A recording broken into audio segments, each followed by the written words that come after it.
Hey, it's a beautiful snowy day here, January the 22nd, 2023.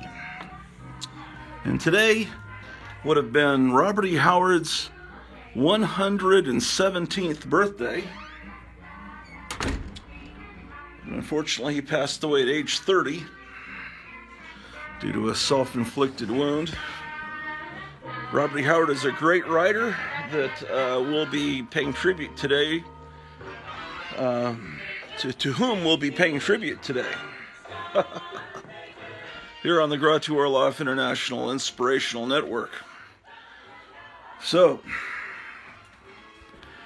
those of you who grew up reading comic books probably, while perusing the spinner rack, would encounter a comic called Conan the Barbarian, and you might have thought he was a comic book character. Well, he was, but he was originally created more than a few decades before in pulp magazines, specifically Weird Tales magazine.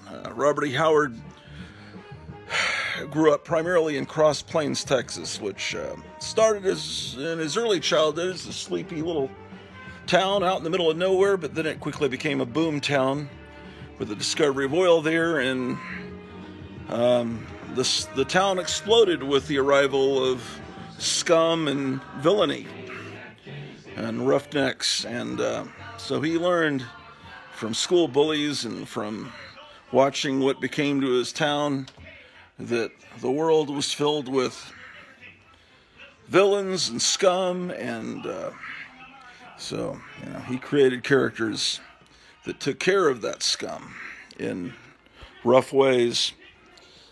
Speaking of, look at these two amazing cats. They take care of any mice that might come through. But Conan the Barbarian would get rid of any, when he was confronted with civilization, oftentimes, turned out he was really the civilized one. But anyway, so Robert E. Howard. If you look up Robert E. Howard on Wikipedia, look it up. They always have adaptations of his work into other. Look at this. What were adaptations of his work into other media? And they mention the Arnold Schwarzenegger films and stuff, but. When it comes to comic book adaptations, that's further down, and they just mention, well, in 1952, Conan was adapted in Mexican comic books, Queen of the Black Coast, and then in other companies, Conan has been adapted up to this day. They don't mention Marvel or Roy Thomas or any of that. It's very weird. I'm not sure why Wikipedia leaves that out, because I think, the Conan stories were published in the 30s in Weird Tales magazine, and it wasn't until the 1960s that they were put in paperback form. Of course, paperback is the 1950s, 60s equivalent of pulps, or it could be, about the same price point, and the Conan stories were put into paperback form in roughly chronological order, which they weren't originally printed in. Robert E. Howard, growing up, loved to listen to stories of guys that had been around in the Old West. In the 1930s, there were guys that had been around in the Old West still alive, and guys that had fought in the Civil War that were still around. And so he loved those stories, and he would memorize these stories as they told them. And he became a really great storyteller himself. And, sometimes you won't, an old guy will tell a story, this happened to me, this son of a bitch did this back 20 years ago. And that reminds me of something happened to me when I was 17 years old. And then, and because that had happened, this other thing happened to me while I was off in the Spanish-American War, and I knew because of what happened. So what think the first Conan story had to do when Conan was just becoming the king, and then the next story goes back to when he is just barely out of his teens, and it would basically be, telling his story, his life. Sorry, the dog's messing up my camera setup. It would tell a story out of order, which was fascinating, but the paperbacks changed that. Anyway, so Conan the Barbarian. As I flip through this box, here's Combat Kelly, The Deadly Dozen. Boy, I've got to get a new bag and board for this. That's issue 1. This is from that wonderful 20-cent era. This one needs a new bag and board as well. That's issue 2. Okay, so I come to this divider. These dividers, they used to sell them at Lone Star Comics. If you ever went to Lone Star Comics in North Texas before they closed up and became exclusively mail order mycomicshop.com, these are the dividers they would use. And they would also sell them to customers. So see, this one is $1.29. And then I also in this box I have one for Challengers of the Unknown. So that was a cool thing. Not many comic stores would sell things like this. Homemade stuff that you could that would really enhance the look of your collection. Well, I probably shouldn't have this in this box because it's one of these reprints, but I have it here. Here's the first issue of Conan the Barbarian from 1970, except this is a reprint, and as you can tell by the $3.99 price tag.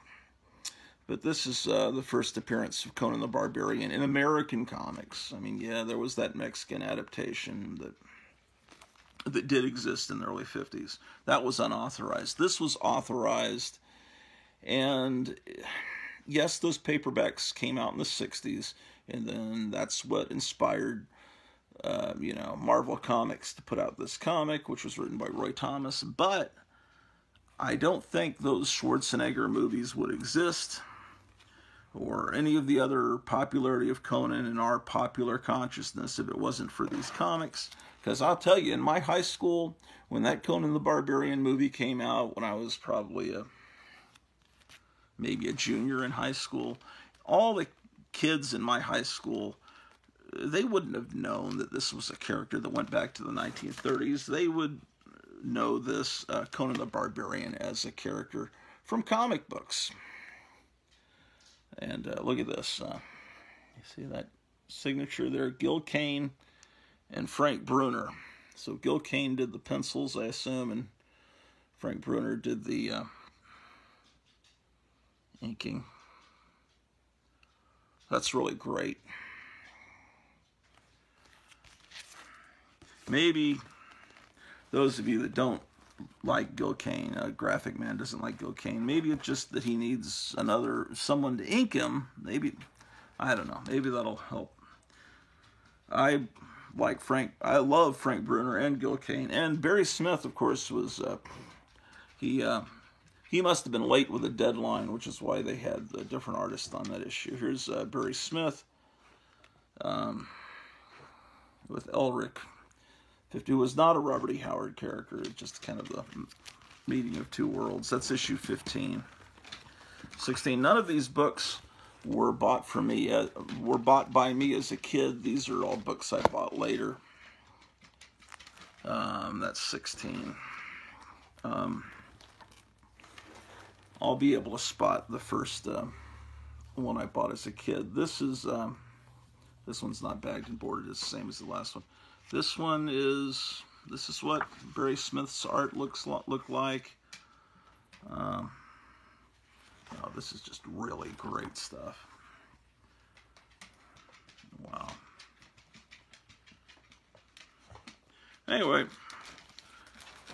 those were the days, my friend. We thought they'd never end. But they did end. The dog is starting to... Okay, I need to go feed the dog, clearly. All right, the next issue I'm about to show you is the one that I bought off the rack when it was new When I was in second grade, my dad was stationed at Fort Monroe in Virginia, in Hampton, Virginia. A 7-Eleven down the street. I bought this next issue I'm about to show you, but I got to go feed the dog or she's going to start horrible shenanigans.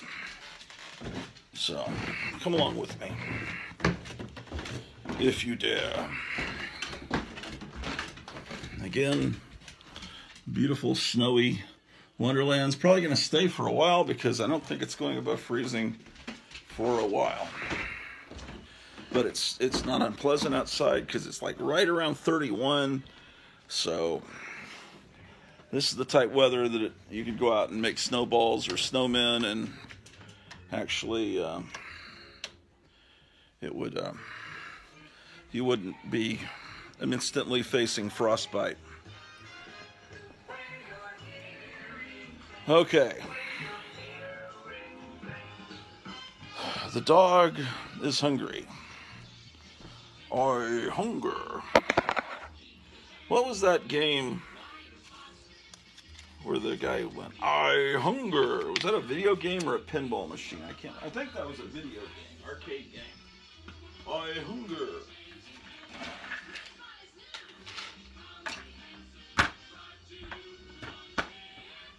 All right. Now, perhaps she will provide us with some peace. Drew, you're licking your lips. You must be aware your food is over there. Go get your food. We've got Conan books to look at. So anyway, Robert E. Howard, he killed himself at age 30 when he found out that his mother had lapsed into a coma and she was not going to come out of it. He just went out to the car and ended his life. These cats are so cool, man. All right. So,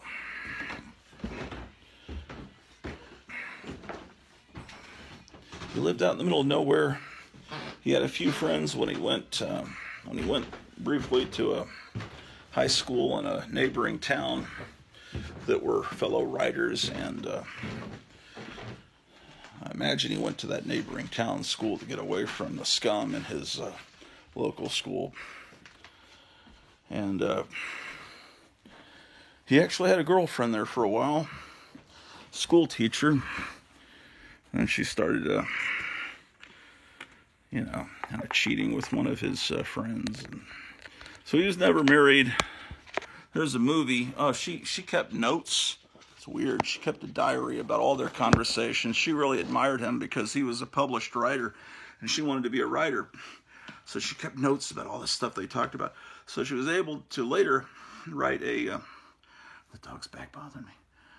She was able to write a book about Robert E. Howard, which was made into a movie called The Whole Wide World with Vincent D'Onofrio, the guy that later played Kingpin, that was in Full Metal Jacket, that guy.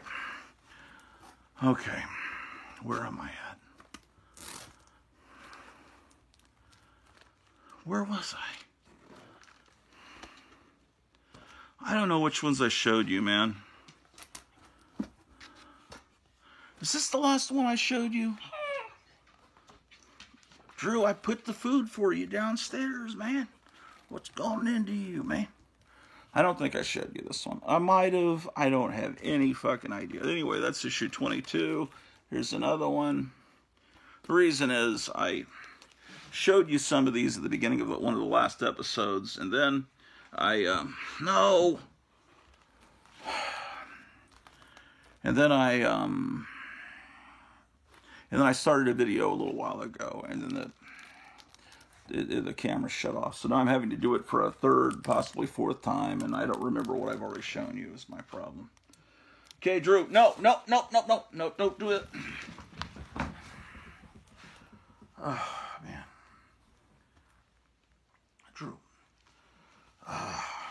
Anyway, here is Conan the Barbarian number 24, which is the first appearance of Red Sonja. I I need to take her back downstairs.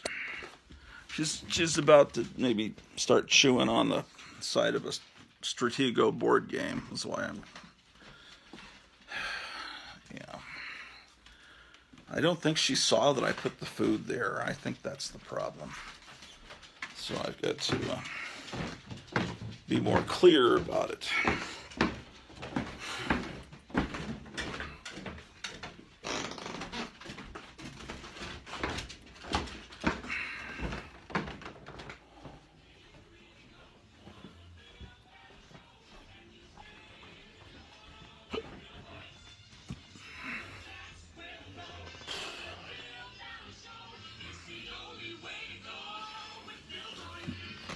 Look, Drew. It's Caesar. I render unto Caesar what is Caesar's. This is the Caligula flavor. I wish that Rome had but one neck. All right. This is Drew. This is Caligula flavored. Come on and gobble it.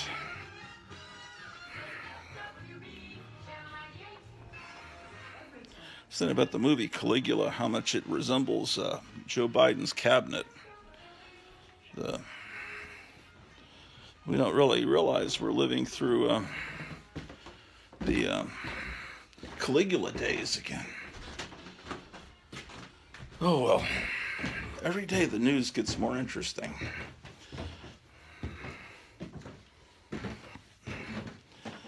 Oh boy, remember when Jerry Nadler said that Antifa, that's just a figment of your imagination? What, did you see the news from Atlanta last night?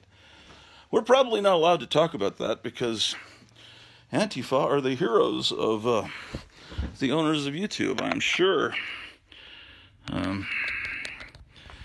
All right, we're back. Now, Robert E. Howard wrote stories about many different time periods. He studied history, but he created his own prehistory called the Hyborian Age, so he could play fast and loose with all kinds of stuff. Invented new countries and everything. But it all bore a sort of resemblance to what we know. Anyway, Red Sonja was never teamed up with Conan. She didn't exist in the same timeline. She was a Russian character that I think was more took place in stories 300 years ago as opposed to thousands of years ago like Conan. So as far as I know, Robert E. Howard created the Red Sonja that we know now. But if you make any changes to Robert E. Howard's stuff, the Robert E. Howard organization or whoever owns all this stuff apparently own those changes. So then when the rights to Conan left Marvel and went to wherever they went, the character Red Sonja went with them. And so now there's a company called Dynamite doing Red Sonja comics, but they're just, they're nothing. This is the era that you need to be buying Conan comics, this stuff here. This one, someone wrote on there, copyright 1973. See, they're right under the 20 cent. I guess to let you know, this is an old comic. Okay, here's the one I was telling you about. This is my childhood copy that I bought in Hampton, Virginia from that 7-Eleven. And how could a second grader not buy a comic with a cover like this? And I fell in love with Conan, although I don't think I started buying it right away because, no, I don't think so, because this is definitely not a childhood copy. I remember the ones that were the original first several hundred comics that I own. I remember those, and when I touch them, I know if there's a psychic bond with them. They're very sacred texts. So see, we're in the post-Barry Smith era, and John Buscema took over The art, this one has inks by Ernie Chua, or also known as Ernie Chan, who's also one of my idols. And he did covers for DC in the mid to late 70s that were just astonishingly beautiful. Here's another copy of 29. Okay. Here's 30. I don't have it bagged and board. I should, but this one I can feel feels a little stiffer. And then I look and I see the stamp on the back. Usually it's on the front. That stamp was put there by the clerk at the PX. When you bought the comic, they stamped it. And so that means that there's a good chance, since this was bought at a PX, that it'll have a Mark Jewelers insert. And it has that. And some people prize these Mark Jewelers inserts and will pay extra for it because there aren't as many. They were put in there for lonely GIs buying these comics so they could, buy jewelry for their girlfriends. Okay. Here's issue 31. And it looks like I have 3 copies of issue 31 because I probably forgot that I owned it several times. Okay, so we come to issue 32. All right, the dog seems to be satisfied with her food. She is now no longer bothering me and threatening to chew on valuable collectibles. 32. But, I can't blame her. She doesn't speak English yet. She only knows how to speak about 20 words, and she very rarely says them. 33.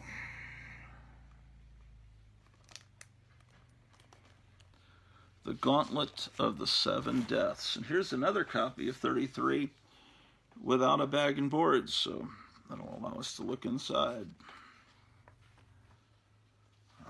This is when Foom, the fan club, had started. I remember ordering that and getting my Foom package with a big picture of the Hulk's face on it. I need to probably learn how to play guitar in 7 days, because some of you say it doesn't look realistic when I'm playing the guitar in my musical episodes. I think I'm doing a highly commendable job. This ad was always wonderful. It's a little glimpse into underground comics and an overground comic.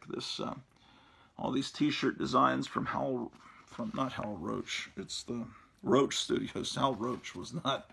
That was the company that did the R Gang comedies. And Laurel and Hardy, right? But that's a different kind of roach. I'm sure it's named after the roach, Anyway, yes, indeed.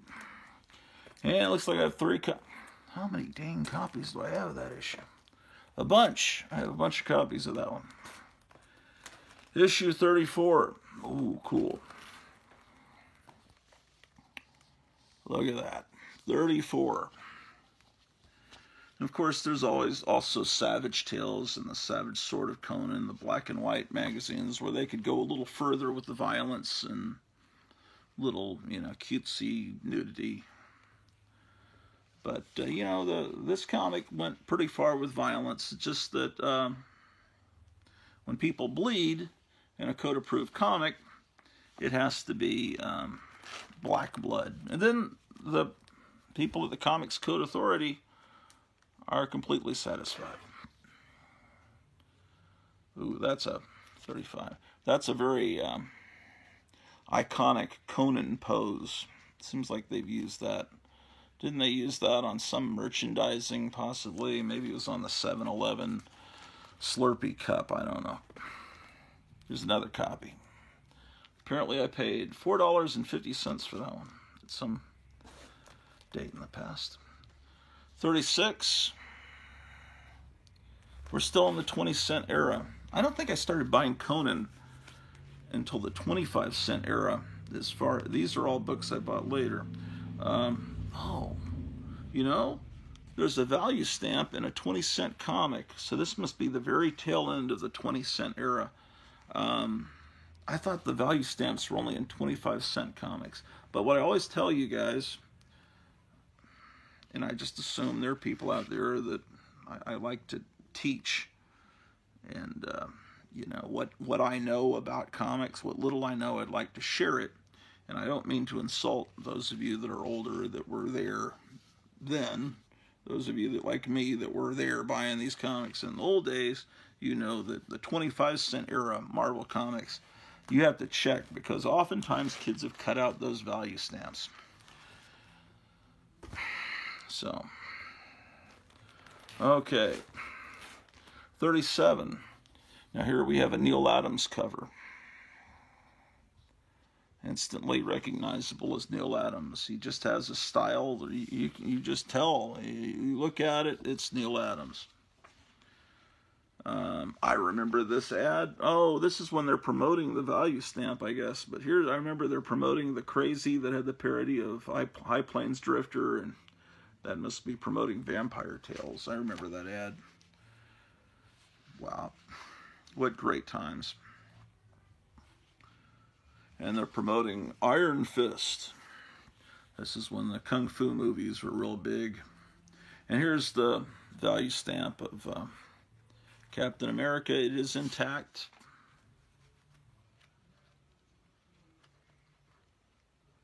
Yes, indeed.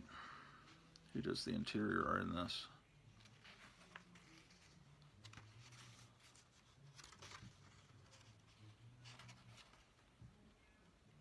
It looks like Neal Adams does the interior art in this, too.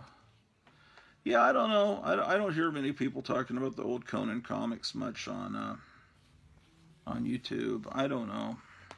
There never really was a big, in the old days, there never really was a big group of people seeking these comics out. There's another copy. It seemed like I was the only one that ever went through the Conan sections. Everyone else was going through X-Men and everything. There's I guess I have another one that apparently I paid $5 for a Neal Adams comic.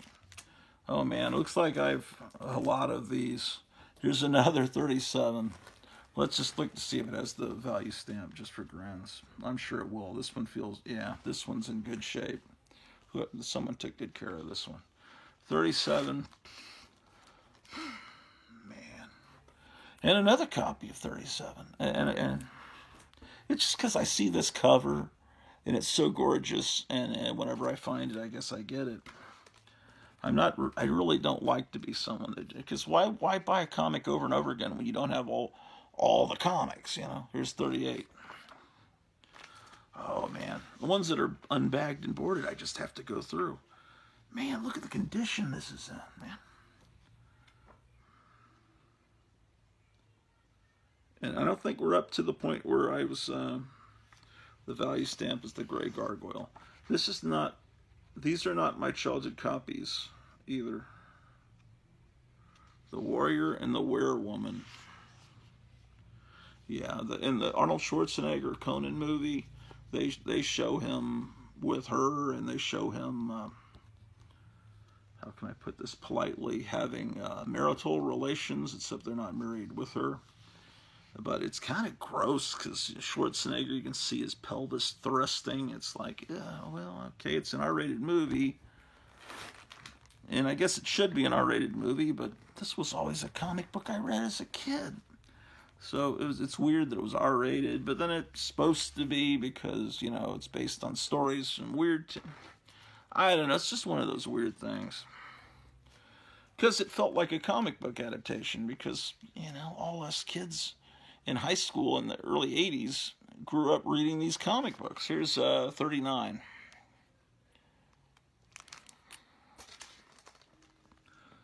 So when Conan would do naughty things like that, it was kind of shocking.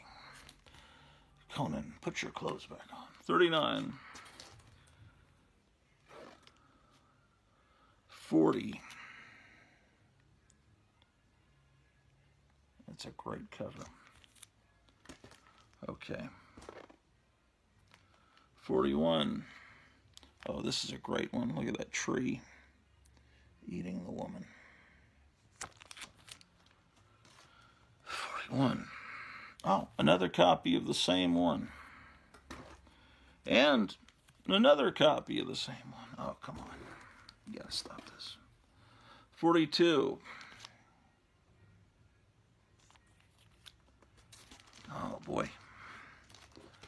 Here's another 42. Okay. This is one I bought off the rack, issue 43. I definitely remember. So this one I bought. I was no longer living in Hampton, Virginia. I was living in San Antonio, Texas. And I remember we're up to the 25-cent era. And then I was pretty much buying Conan. I think, no, wait. This one's probably, I have 2 copies. Because I usually put my childhood copy second or last if I have more than one. So I believe that, yeah. This is also a childhood copy, 44. Now, Red Sonja, by this point, had her more traditional chainmail bikini, which chainmail protects you, yes, but wearing a bikini kind of takes away, takes away a lot of the protection. But this looks a lot better, and, when they made a Red Sonja movie, they didn't have her wearing the chainmail bikini, and it didn't look as good. But there was actually a reason why in ancient times when they fought, they would fight either with very little clothes or with no clothes at all. And that's because if you were hit by a sword and you were wearing cloth, and the sword, the cloth fibers from the clothing you're wearing would get into the wound and cause an infection that would almost certainly kill you. So it'd be better just to run into battle just buck naked, which is why you see a lot of those ancient pictures that kind of depict battle like that. 46. Yeah. 47. The goblins strike at midnight.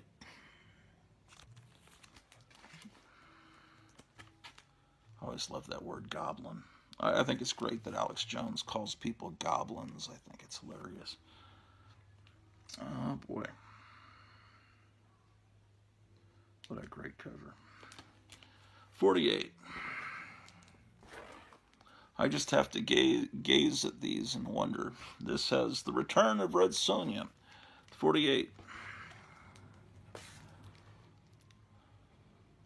49. Here's the Werewoman again.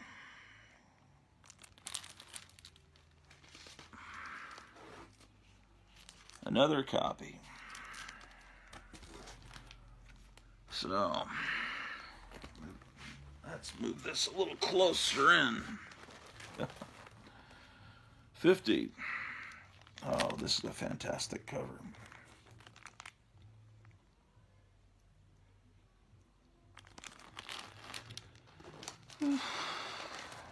Another one.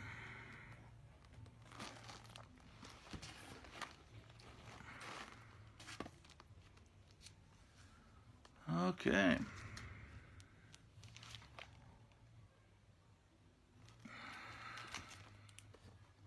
That's 51.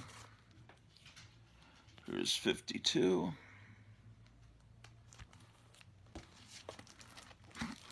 If I go quicker, I don't want to, I need to show the comics, but the quicker I go, the more quicker I can get through all these comics and get them organized. So sometimes I'll go really quickly, and my wife will say, "You're not even showing the books," and people will complain. But in reality, I'm just trying to finish this task. Okay, 53. Another 53. I have these 2 boxes of comics I'm trying to file in, but I don't have anything to put in until I get to Daredevil. So we're at Conan, and once I get to the Daredevil books, I'm going to have to put a few in, and then when I get to Dazzler, and I'm going to have to put some in, and definitely when I get to DC Comics, There's several more than a few books. DC Superstars, DC Comics Presents, that I have to file in under DC. Wow. 57. Another 57. 58. This Queen of the Black Coast is the storyline that was adapted in Mexico in the early 50s, where he for a while was a pirate and teamed up with Pirate Queen named, I always read the comic that her name was pronounced Bele, and then Paulo was telling us that it really should be pronounced Bellet, according to the accent mark on there. But I don't know. I guess I pronounced it Belay, kind of like, I don't know what I'm thinking. I don't know. I don't know. It's just the way I pronounced it when I was a kid, so I'm probably always going to pronounce it that way. And it's not like I ever heard anyone pronounce it, because growing up, I didn't talk to people that read Conan the Barbarian. The only guy I knew that read Conan the Barbarian, well, there were a couple in elementary school. In high school, in my art class, there was a guy that read Conan the Barbarian. That he later went on to be in a band called Rigor Mortis, and then he was in Gwar. So of course he read Conan the Barbarian. You know, let's face it. He's a big Kiss fan, and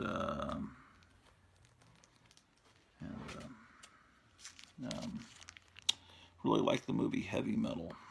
That's what I remember. Every so often I see him. Well, not anymore, not up here, but I saw him at the last Dallas Fantasy Fair, which was an amazing collection of comic superstars were there. Steranko was there, all these great dealers, but there was nobody coming to the convention. It was like a funeral. And so there's never been another Dallas Fantasy Fair that I'm aware of. It was someone trying to bring back something that had been a legendary thing in the 80s and I guess into the 90s, the Dallas Fantasy Fair, but it was no longer run by the same people. Okay, that's 65, so we're getting up there. Here's 66.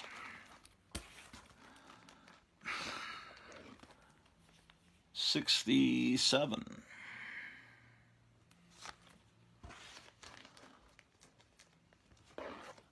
Another copy of 67.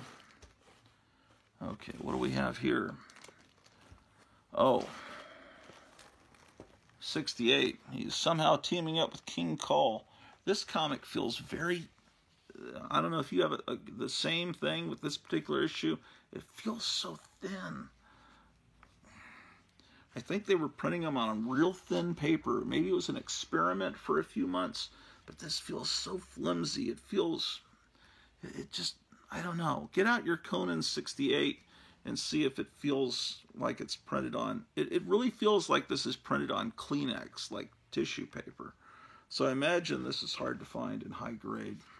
And it would be probably nice if I put it in a bag and board, but, you know. Gotta have money for those. Oh, shit. Oh, yeah. I'm trying to see when did they start the damn UPC code. They've been doing it for a while. Let's see. No, it's not on 58 or 59. It's not on 61. Well, 63 has the UPC code. I don't know if 62 has it because I don't have a copy of 69 here. But that's when things started to get ugly. I just didn't. Well, comics shouldn't have that on the front. And how many comics have you ever bought where someone actually waved a wand across the UPC code? For the most part, the UPC codes are in supermarkets, and supermarkets, at least where I lived, didn't have comics. Here's number 71. Look at that dying look on his face. But anyway, you got the Black Blood. They did that in Jonah Hex. It was a pretty violent comic too. Here's 72. Dang. Getting old. I don't remember if that's one of the first of the direct distributed comics. I am thinking that this actually was maybe in a 3-pack, sealed. And but anyway, look at the GKEC. That means Gil Kane was the penciler, and Ernie Chua. They messed up his name when he immigrated to the U.S., so he went with it with Chua, and then at some point he had it formally changed to Chan, which is the way it's supposed to be. And that's why it was Ernie Chua, sometimes EC and Ernie Chan. Doesn't matter. Oh, it's still the same great artist. This date is from late 1976, when that King Kong movie came out at Christmas time of 76. So we're still before the release of the original Star Wars. Now we're into 1977, 74.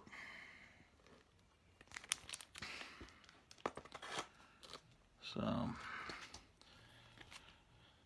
we now have Jimmy Carter as president, and inflation starts ramping up, much as you've been seeing lately. Oh, yeah, this is the cover, 75. There's an Avengers cover where they, I guess, do a salute to this. I guess it's nicer to say a salute to it than to say swipe. But it's Ernie Chan. Is he Ernie Chan now? Yeah, he's now officially Ernie Chan in 1977. See his name now. 75. Another copy. Here's 77. Now, this is a book I bought every month. It was part of my regulars that I bought. So these are all books I bought back then. It's another Red Sonja appearance. She had become pretty popular, so they tried to get her into Conan as often as they could. And then she had her own title as well. Here's The Eye of Set, 79. 80. Looks like we're going to get at least through this long box today. 81.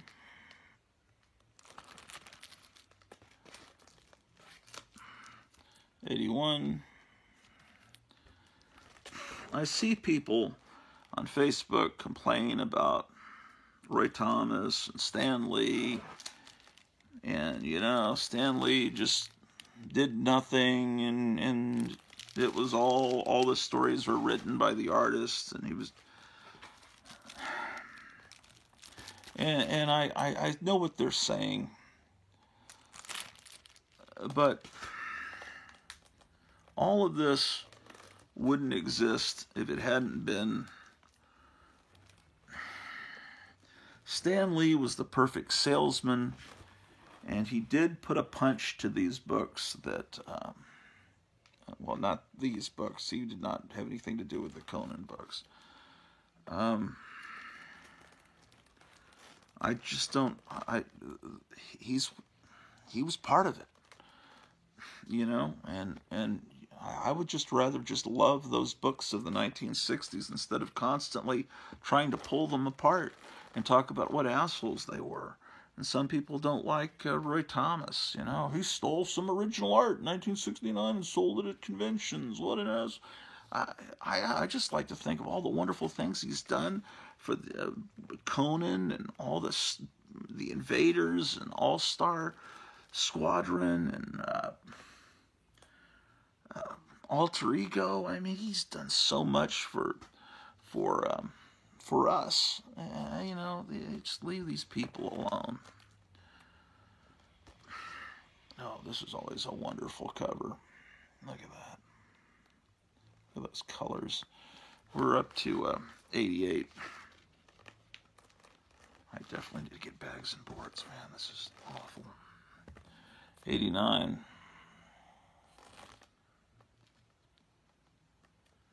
Yeah, these were horrible years, man.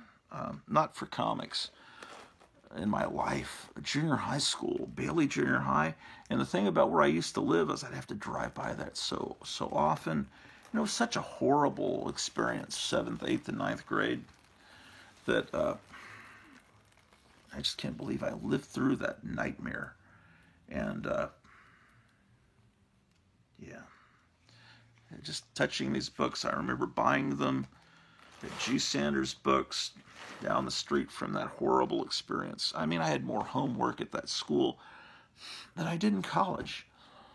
And just horrible. The people were horrible. The people that live where I live now, in the schools, are such. It's a whole different experience.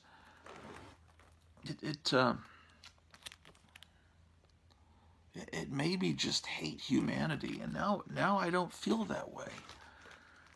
If you're just around a bunch of horrible, awful people, you might think, well, maybe the World Economic Forum is right, wanting to get rid of everybody. You know, I was listening to, my wife was watching a long interview with Glenn Danzig, you know. The guy was with the Misfits and Sam Hain and Danzig, you know. And he's a comic book person, too. He was making me laugh talking about comics. But anyway, he was, you know, he was talking about, well, I just hate humanity, and if I could just blow up the world, I'd be happy. Just like, but then he kind of makes it sound like he's kind of Christian. He's a weird guy. But this was an interview from the 1980s. It goes on for like 3 hours on YouTube, and he starts talking about comics, and he said that he really like DC more than Marvel because DC had more original ideas. And he said that, you know, X-Men was just a ripoff of Doom Patrol, because they both had mutants and a guy in a wheelchair running the group. And I think Doom Patrol did predate X-Men by like a month, maybe 2 months. But they're both great comics. I wouldn't say I'd say maybe X-Men. What it is just that this guy in a wheelchair. That's the only. But anyway, he said, there's such great characters at DC. I've approached DC wanting to do. He's talking about Batmite being this great character that they could do so much with. Imagine Glenn Danzig contacting DC. I've got ideas for what you can do with Batmite. He wanted to write Batmite, like a series of Batmite comics. They must have thought this guy is like off his rocker. But he later started his, Verotic, or Verotica, in the 90s. And he reprinted the Japanese Devilman comic, which is cool. And then I guess he approached Frank Frazetta to do comic books adaptations of his Death Dealer, like taking his Death Dealer painting, the guy on horseback, and turning it into a comic book series. And I think he had Simon Beasley doing the interior art, and he was getting Frazetta to do new paintings for the covers. That's my recollection. And then he had a comic called Satanica, and they were all just more than just the cutesy dirtiness of creepy and eerie. They were all like pretty close to X-rated comics, as I recall. And although Devilman I think in Japan is a comic that kids read, it's just that culturally they're a little more tolerant of that stuff, violence. Here's issue 100 where she bites the big one, kicks the bucket. Here's 101. Okay, so, yeesh, what happened to this book? This is not a childhood copy.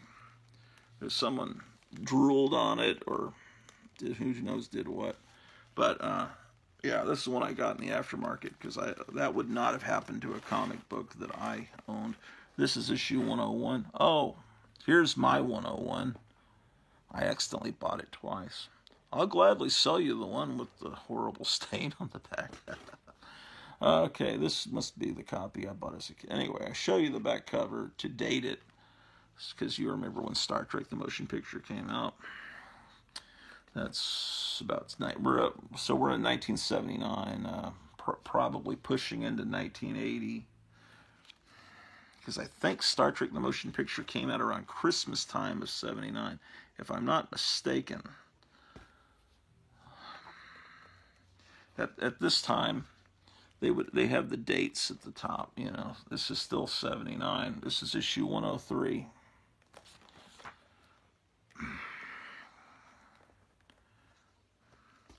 Yeah, see, Jimmy Carter era, we're already up to 40 cents. Very quickly, the prices kept going up, just like the price of eggs, just like everything that you're experiencing. This is the wonderful world of Democrats.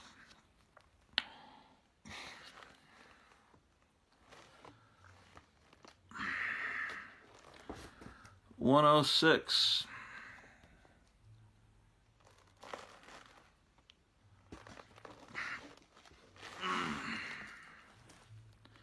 Okay, I don't have an issue 107. Here's 108.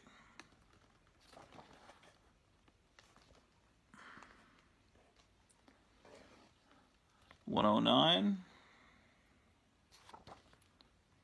Then I don't have 110. 111. There's a Star Trek model kit ad.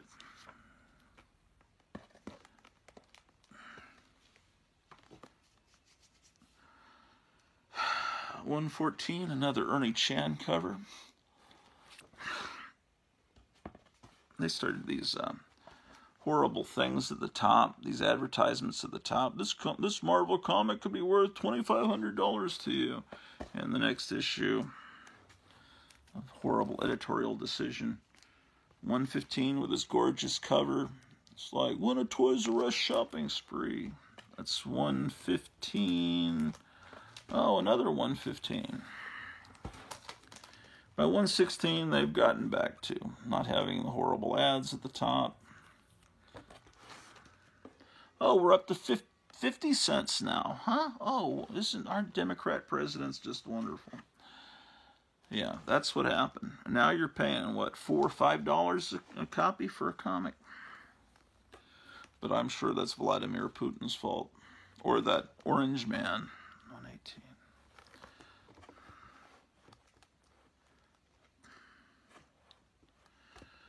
$119. But they said, look, the economy was in shambles when Biden took over. Yeah, because of what you guys released. And yeah, what side was Fauci on? 120. It was doing great till that got released, right? Oh no, it's just because someone ate a bat.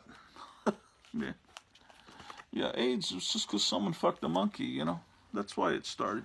Yeah, right, yeah, we believe that. 123.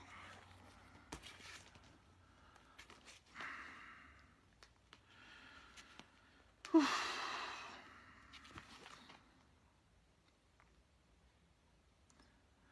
This cover just isn't as dynamic.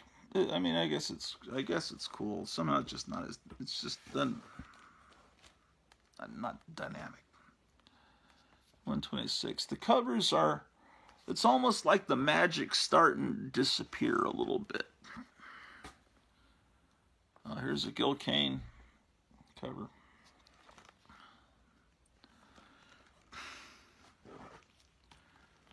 There's a running joke on the 4-color fossils show on Wednesday night, because Graphic Man is, you know, sometimes, you know, he can recognize that Gil Kane art, yeah, that's pretty good, but usually he just is not fond of Gil Kane art, and so we'll show books that have Gil Kane art, and then it'll trigger an alarm, the Gil Kane alarm, and then it will trigger alarms and weird mashups of old music. And 128. But you have to be there on Wednesday nights for the fun, 7 o'clock Central. Yeah, 129. Lots of Gil Kane art around this era. Oh, Be Still My Heart. Beginning September 12th on NBC, Spider-Man and His Amazing Friends. Trust me, that cartoon was not amazing. 130. This kind of gives you a little bit of a workout, lifting all these comic books up, all these funny books. Let me move this box over a bit. So how are you guys doing in the wonderful comic book community tonight? Here's 130. Did I just show that to you? Yes, I have several copies. Here's 131. I hear something moving upstairs. It's either a poltergeist or my wife is up. Here's 132, another Gil Kane cover. I just want to finish this box today. That's all I want to do, man. 133.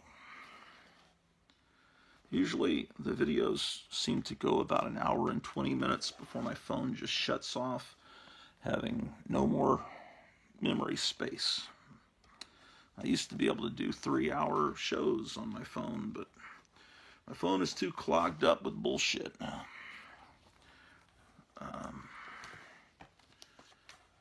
Yeah, you know, they don't have much text on the covers anymore. That's one thing that's noticeably different about this era. I guess that's just an editorial decision. But somehow, you know, it just was more. There was something about those early and mid-70s ones that was just so much more exciting. We're probably now up to when I was in high school, I'm thinking. Yeah, see, I gotta get these bagged and boarded. It's starting to get. Shit. Now, 152. I'm not sure about this art. I'm not real thrilled with that.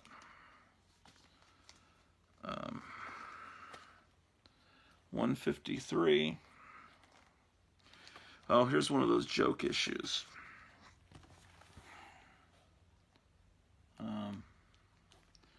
They put the go-go checks like DC had in around 1966. This might be.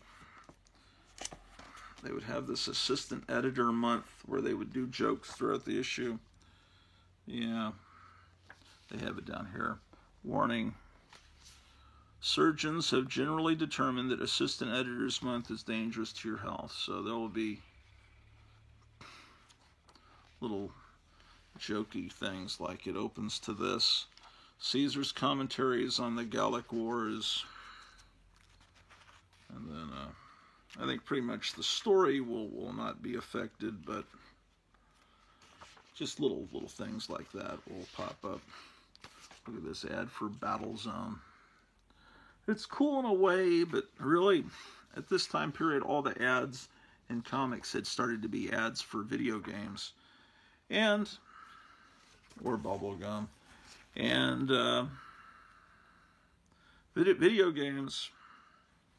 The video game ad are what killed comics, and I say that in past tense because I think comics are dead. They're what's being produced now is not being produced for kids.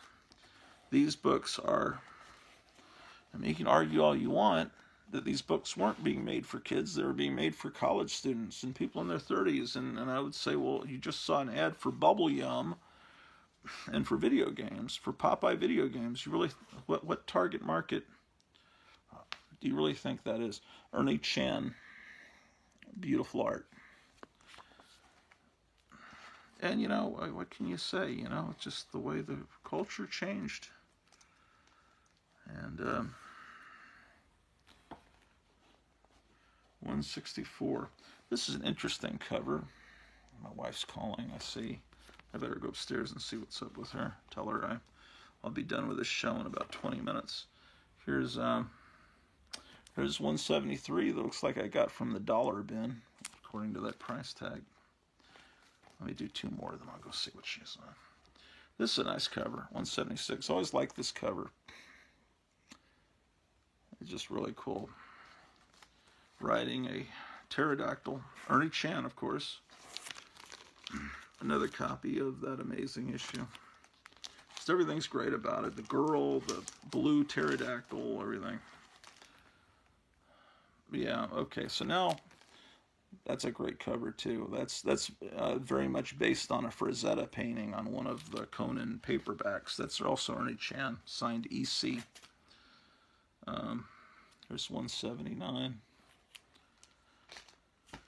Whew. Here's 200.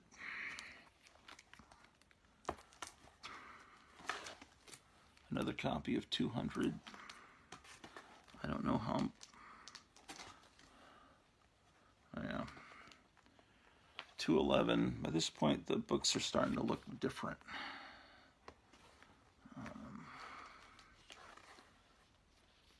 214. So I'm not getting every issue anymore either. Here's 227. He's got like some cat woman there.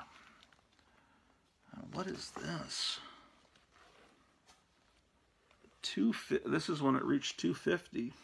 So I wasn't really following it that closely, and then that must be the last one I've got, because then I have this giant size Conan and the annuals at the end. Look at that beautiful painting. Not painting, drawing. And this has reprints of the Barry Smith era Conan. Definitely should have a bag and board. Okay, here's Conan the Barbarian Annual #2. And then there's only 2 more comics in this box, and then I can go get the next box. And this is a perfect opportunity to do that, because I got to go upstairs for let her know I'm filming. Because I film this with a phone, and I can't answer the phone while I'm recording. It just, maybe there's a way, I just don't know how. I don't understand this technology stuff. Anyway, I'll be back.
Well, we're going to have lunch here soon. I bought food, not remembering or not considering that she has a lot of trouble with cheese. She loves cheese, but she's having a lot of trouble with headaches because of eating cheese. And, I just bought a bunch of stuff with cheese when I went to the supermarket this morning. And that wasn't very considerate. Okay, so, what the fuck? Okay, let me go put these books back. I guess I'll take you guys with me.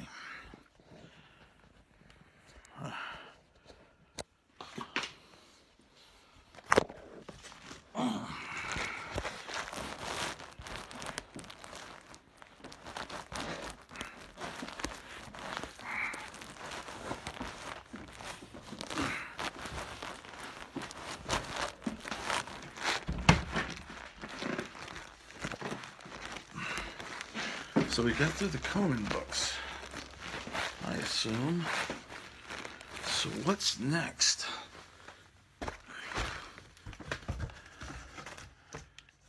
Okay. That's the D's. There's got to be a box with Daredevil.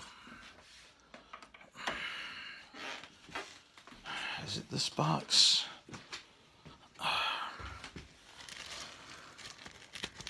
No, that's Brave and the Bold, Captain America.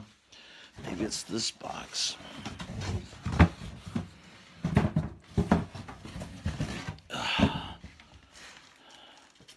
Yes. All right. Very good. Outstanding. So we're moving into the last of the Conan books, because there'll be King Conan now, which I don't put under K. I think it started as King Conan, and then they changed it to Conan the King. But then there's stories about Conan when he's older, and he's the king. Which there was always the thought that now that Schwarzenegger's older, they would do stories of him as an older guy. I don't think that'll ever happen. I see that Stallone is doing a Rambo 6. Oh well. But after Schwarzenegger did his little screw the freedoms tirade, yeah, does anyone really care? Okay. Alright, so here we have more Conan. It's Conan the Barbarian, Annual number 5.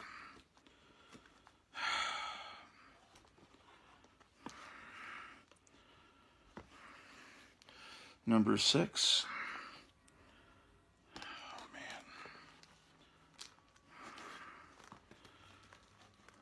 And number 9.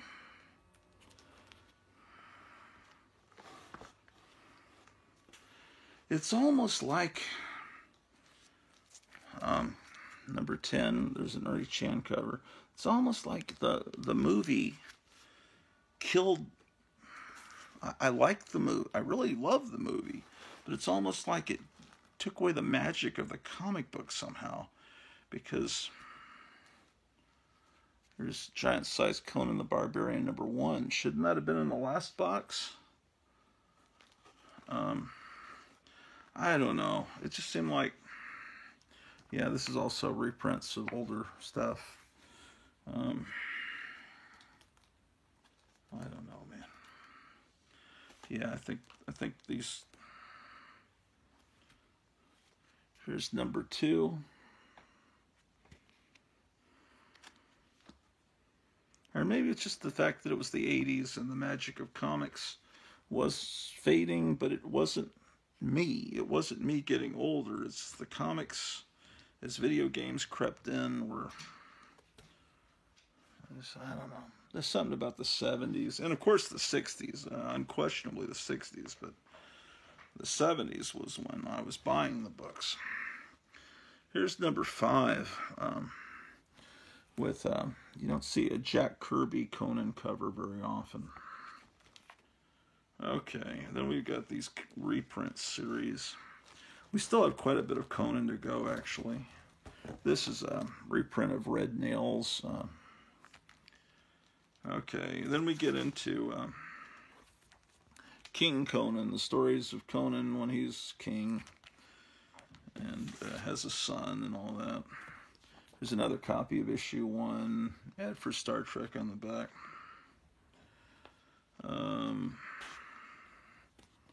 Issue 2.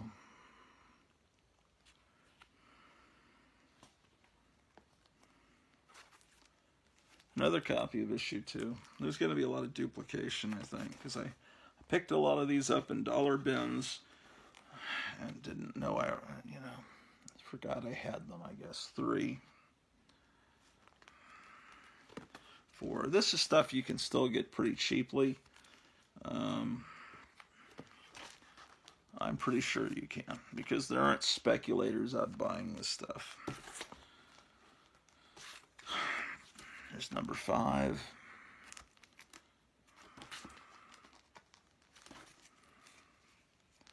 Six.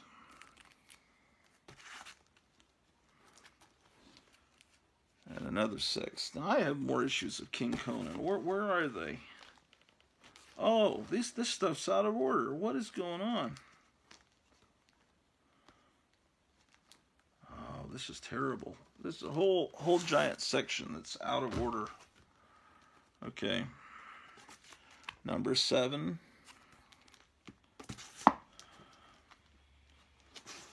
Number 8.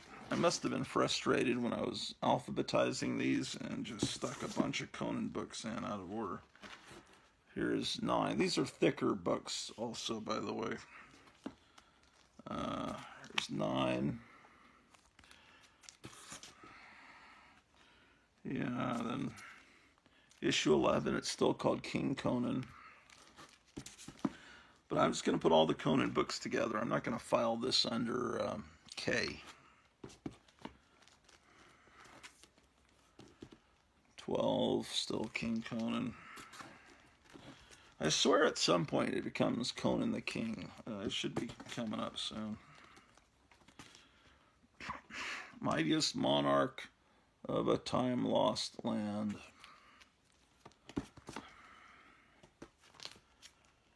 There's another 16.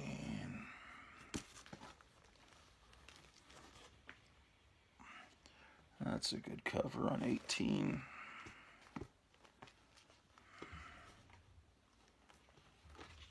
$20.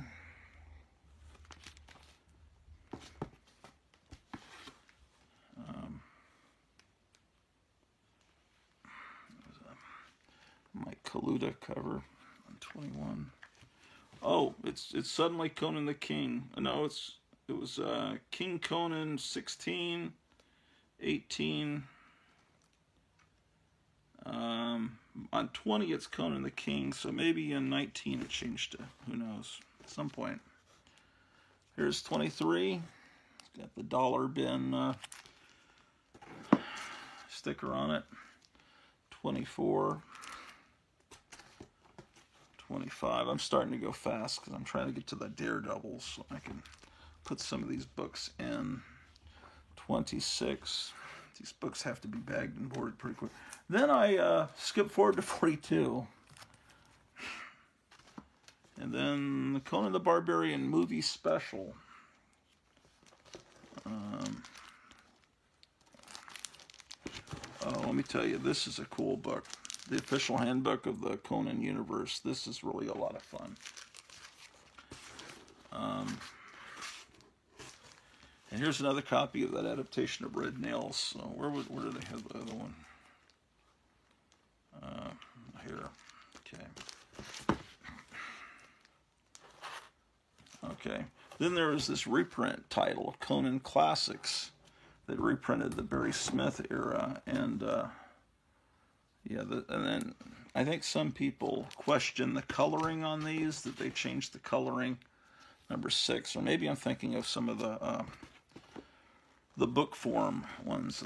People don't like the bright colors. They changed the color schemes from the original comics. But anyway, this is part of the 1990s. They were cranking out lots of books, and these are reprint books.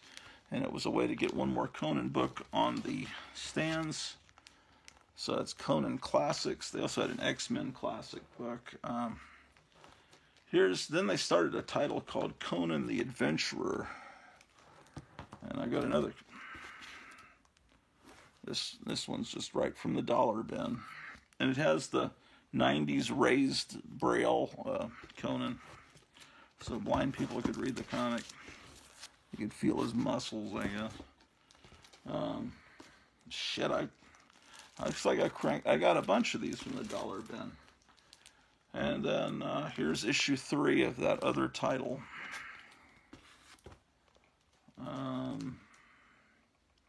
Yeah, these are all from dollar bins.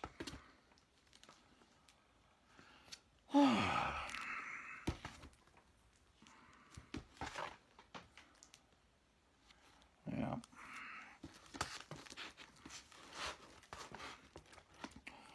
I'm not saying these are bad, it's just not from the time period that I'm nostalgic for, which is the 70s.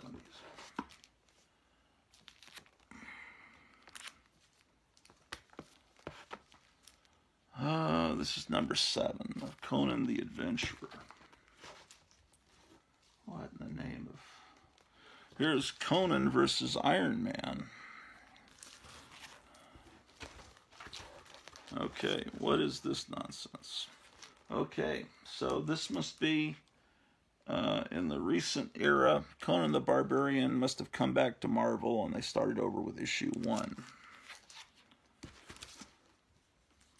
There's another copy of that. And then this is issue 2.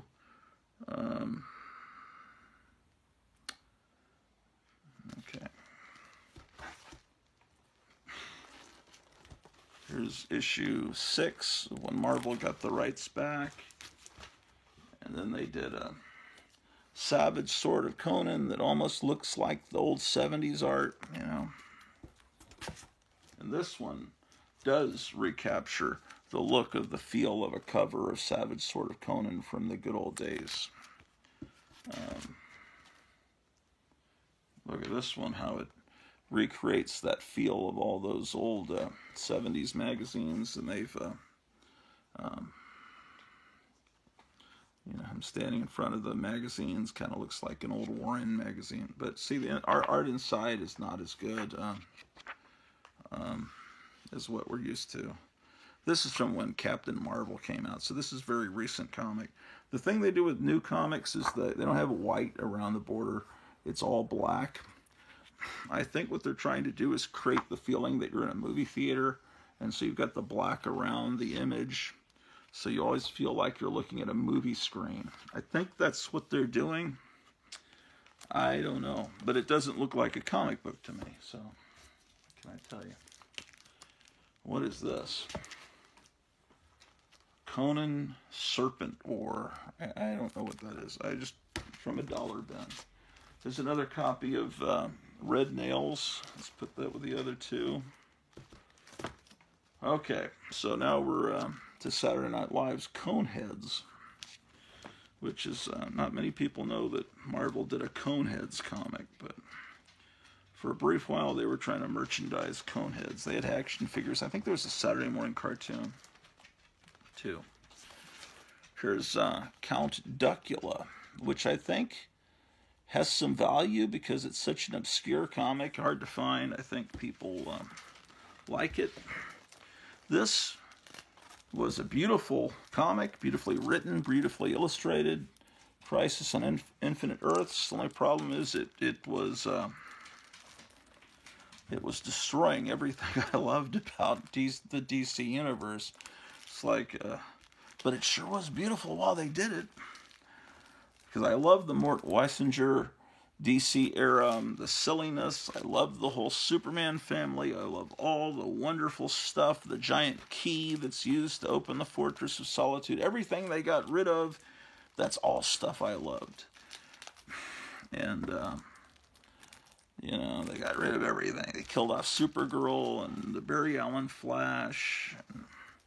But this is I love the fact that there was a separate Earth where the Justice Society had been, and there was an older Superman and Batman on that world, and they had a Wonder Woman there, but she looked kind of the same with variations in her costume because, you know, Wonder Woman doesn't age. See, there's that black blood that they used in Conan. You know, Supergirl has to have black blood too, to please the Comics Code Authority. Even though I don't see a Comics Code Authority symbol on the comic. At some point, the Comics Code just quietly died.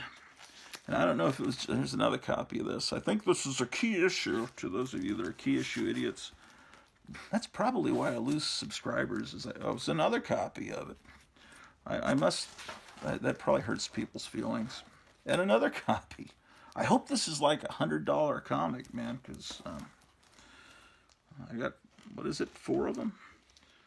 Here's where they kill off the Flash. Spoiler alert from 30, 40 years ago. Oh, another one. 9.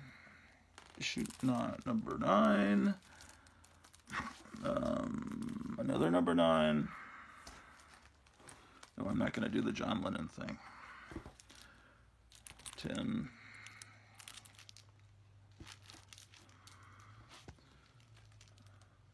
11.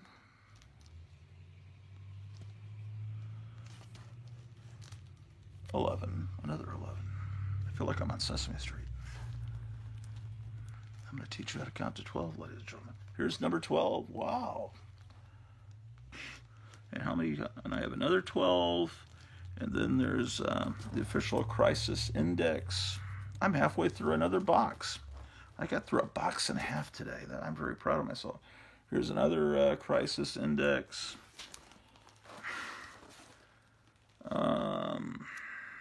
There's some other thing that looks kind of cool that I must have gotten out of a dollar bin. And then I heard this was good, but I doubt it is. Damage Control. I hope this is a valuable book. I seriously don't think it's valuable. And this is Dakota North Investigator, a book that knows. Every time I see this, I think Fargo North from the electric company. Fargo North Decoder. Okay, so now we're into Daredevil. Here's Daredevil 87, because my Silver Age Daredevils are in separate boxes.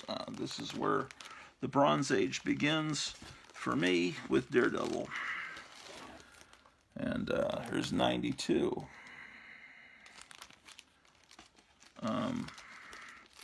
Now, with 92, or maybe it was before that, Black Widow got co-billing because at that time she was the girlfriend of Daredevil. She was a lot of different people's girlfriends over the years. 95.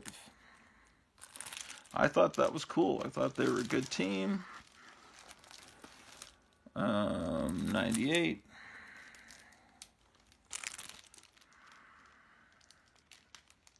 It's ridiculous that they killed that character off in those Marvel movies. Oh well. Those movies are just as dead as the comic book industry. Here's 101.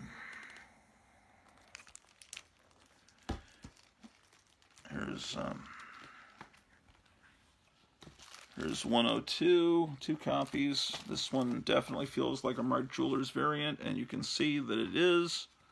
Does it have the stamp? No. But yeah, there's the Mark Jewelers variant, 102. And then I need to put 117 needs to go in this box. So when we come up to 117, I'm going to need to insert that. Another copy of 102. Then I don't have 103. I do have 104.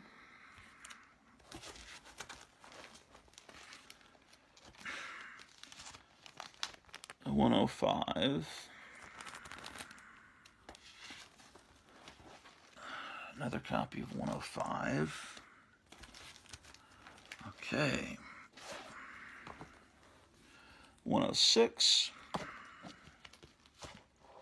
Still in the 20-cent era. 106. 107.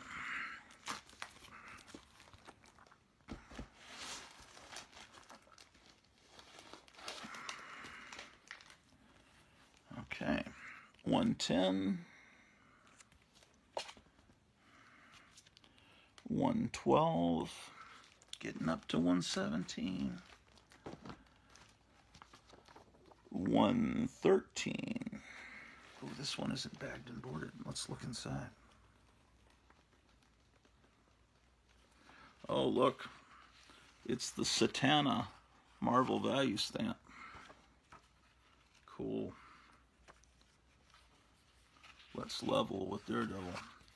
See, this record, you can listen to that on YouTube for free. So that's 113.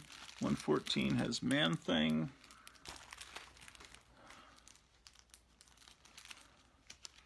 115. Oh, this is my childhood copy. This is the first Daredevil I ever bought, 116. So this is when I first started experimenting with Daredevil. Then I'll insert this 117 into the box. And that brings me to Daredevil 120. Okay, so I've gotten one book put in. Daredevil 110.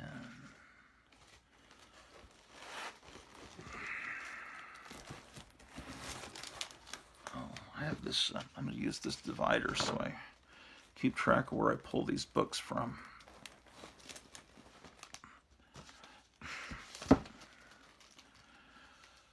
Here's 118.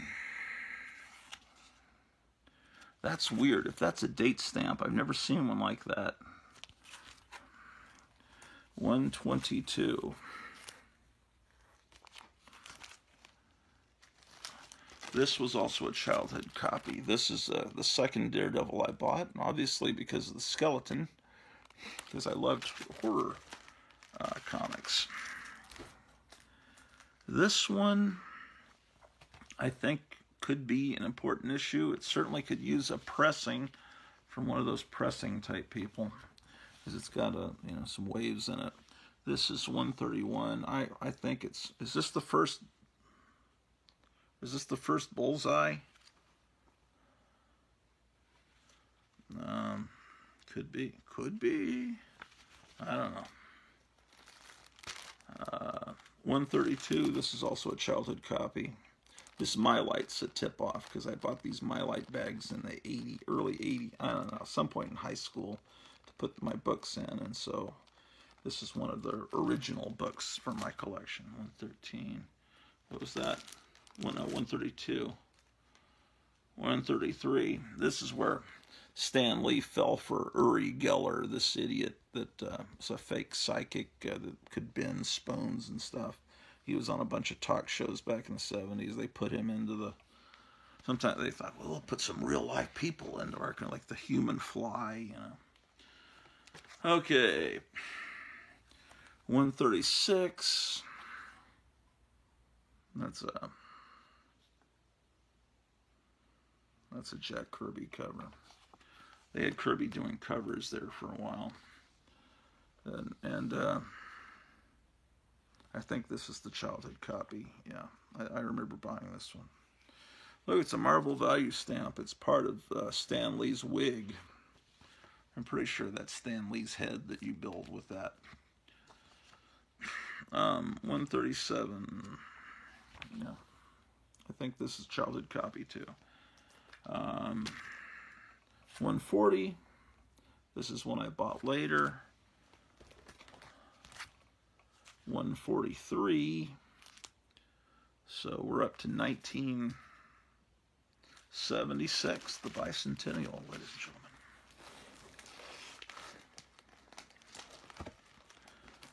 Wow.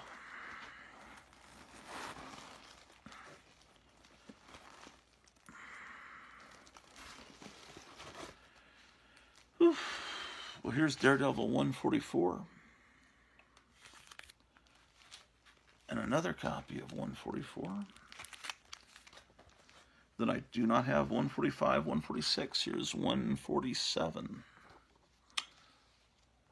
No, not a Mark Jewelers. I'll look an ad for the first issue of Star Wars.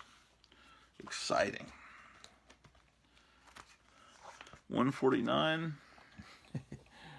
They thought The Deep would be a big hit, so they put, they're fighting outside a movie theater playing The Deep.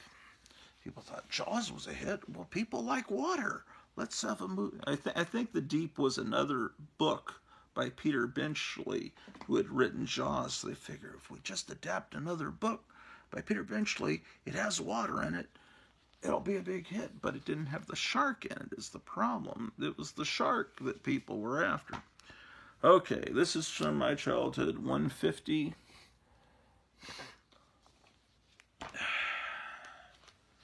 155.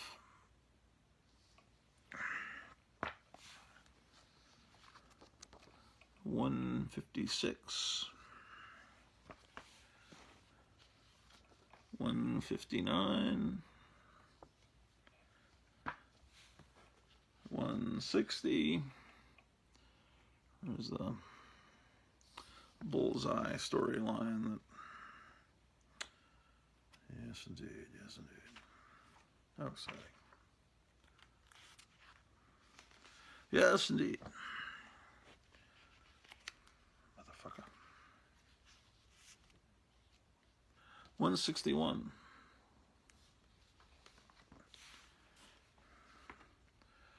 162. Steve Ditko cover.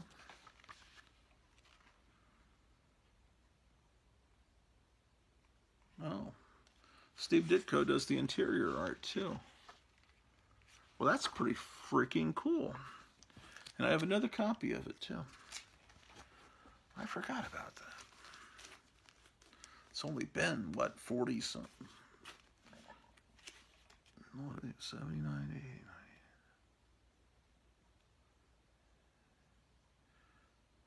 What, 44 years? Seems like I should remember that.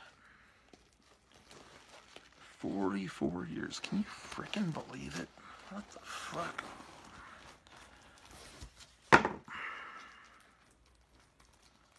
How about that? It seems like just yesterday I was buying this shit. Okay.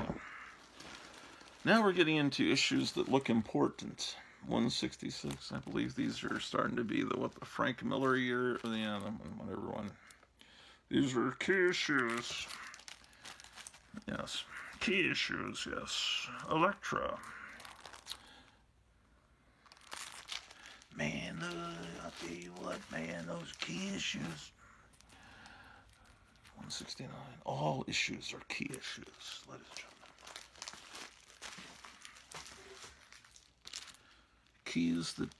These are all keys that unlock the door to wonder and mystery and magic. You can win a bicycle, ladies and gentlemen.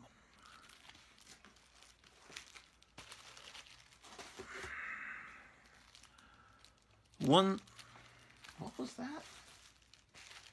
176. Okay, so here's 177. I'm missing 178. I think that's an important issue. Here's 179.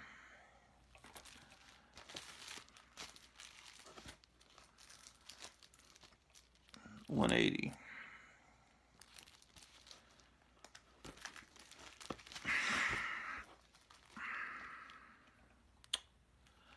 $184. Looks like I'm missing a few issues. Oh boy. You believe I'm missing issues in this important era? 185. 186, and here's another 186. That's the difference between a newsstand and a direct distributed book. Yes, indeed. Yes, indeed.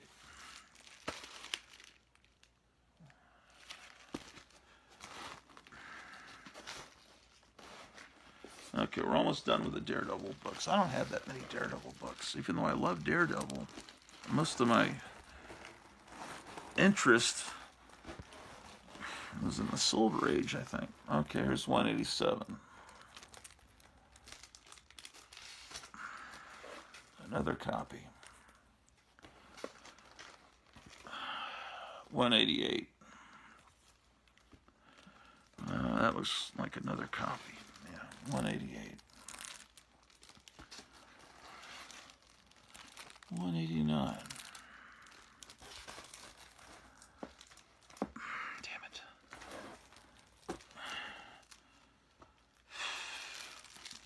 190.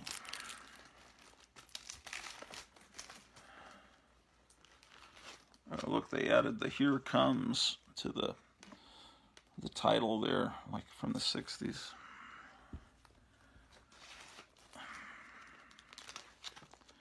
$194.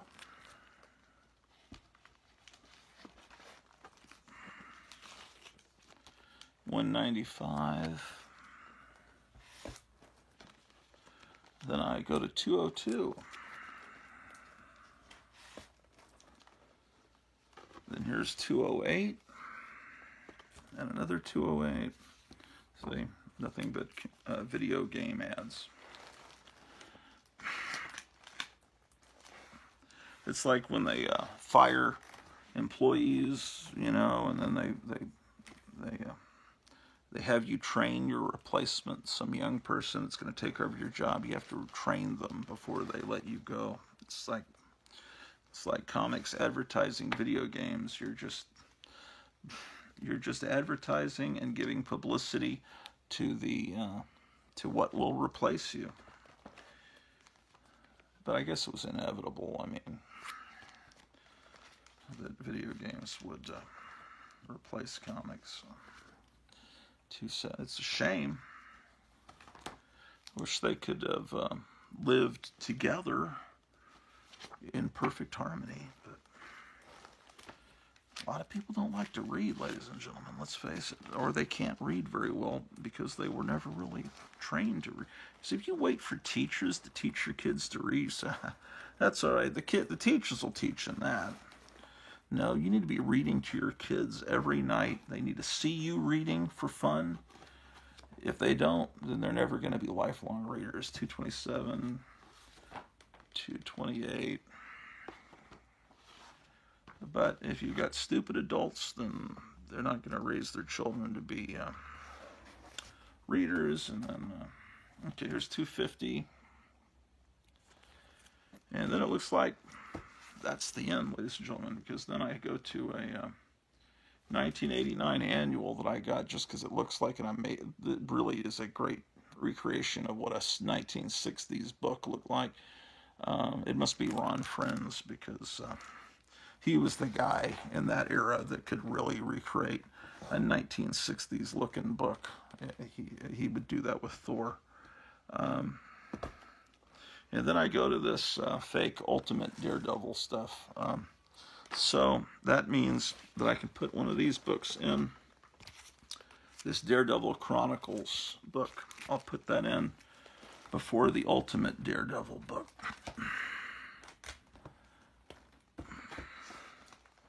And then let's see what we've got else in this box. Here's one of these 1990s fancy flashy covers. Here's another one. See how they...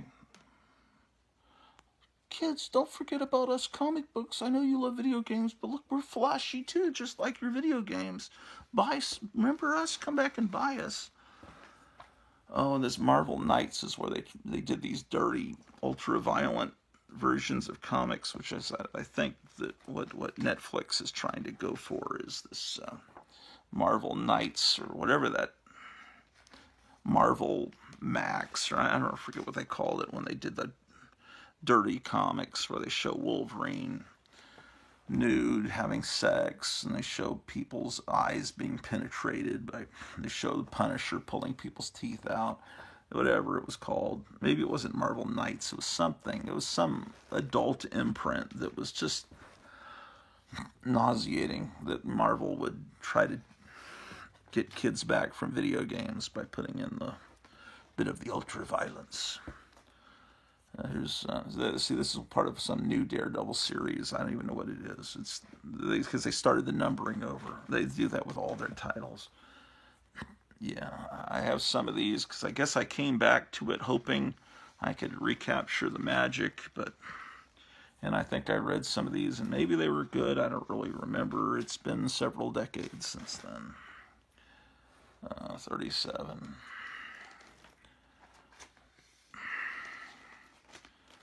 Oh, I have a bunch of these. Let me pull these out. Okay, 38, 39. There's another 39. 40. This is where the covers don't really tell you anything about what's going on in the book. 41. It's another copy of 41. 42. This is what all the comics kind of looked like there for a while. 43. 44. You know, this must have been about the time the Daredevil movie came out with Ben Affleck or whatever. I must have tried to go back and read some of the Daredevil books at that time, and I bet this is simultaneous with that, because I can't see why I all of a sudden had this burst of interest again in the Daredevil books. And here's Ultimate Daredevil Elektra, issue 1. Okay, surely that's the end of the Daredevil books. It's gotta be. Yeah. Okay. Well, here's 51. Okay, that's the end because the next thing is Dark Crystal. Let me put this ultimate one with the other ultimate one.